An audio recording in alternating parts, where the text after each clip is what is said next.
President Obama's administration prides itself on policies that advance equality among women. In fact, the first piece of legislation that the president signed into law was the Lilly Ledbetter Fair Pay Act.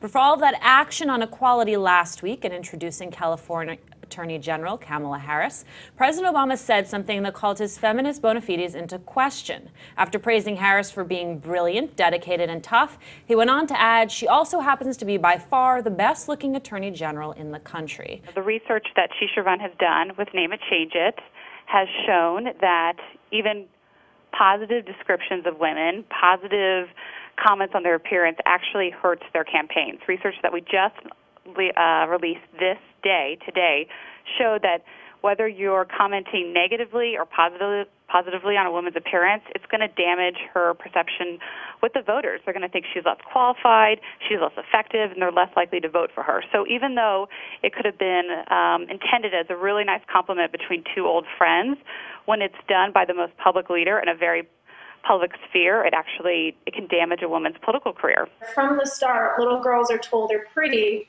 instead of pretty and smart, or just smart. I mean, when was the last time a little boy was complimented just on his looks, the way little girls are? So I think that from very early on, we're given an idea of what women are valuable for.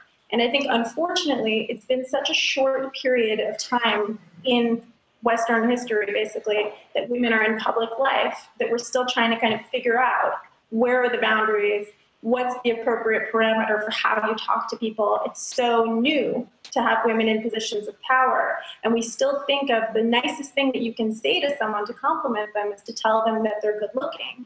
And, you know, somebody may or may not be good looking, but I think the reason that that comment really rubbed me the wrong way and kind of brought out this broader context is this idea that, again, you can ascend to the heights that Kamala Harris has ascended to, but there's still this calculation of what do you look like, what are you contributing in that way? So Tracy, there's a more nefarious side to this. One of Irin's colleagues at Salon, Joan Walsh, wrote this piece about Kamala Harris deserving better, saying that these stereotypes about her looks have plagued her since the beginning of her career, and there is this, you know, this murmur that she slept her way to the middle, because we all know you have to work your way to the top, and that's part of where this interplays with the conversation about her being good looking. You have, as you said, trained lots of candidates. Women candidates know they have to deal with this. Sure, and going back to She Should Run and their study released today, let me also plug, it was Celinda Lake, if I'm correct, who did that polling. Yes, that's correct. Another woman. So good for her and good for She Should Run. In Attorney General Harris's case, she did run, and I'm not going to dignify some of those particular elements on the critiques.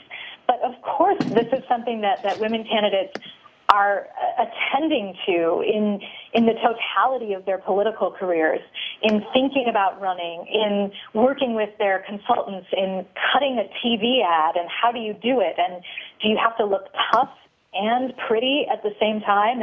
And these are struggles for women that are very unique in politics. They're very real. They're very significant. It affects, just as this new polling and the study that was discussed, it's important, if there's anything good to come out of this comment by the president, it is to have this conversation. It is not to do nexus searches about every time the president has complimented someone's looks. That is silly and absurd and missing the point, and I commend others who are writing more intelligently about, as we've talked about today, about context, about societal issues, about the implications.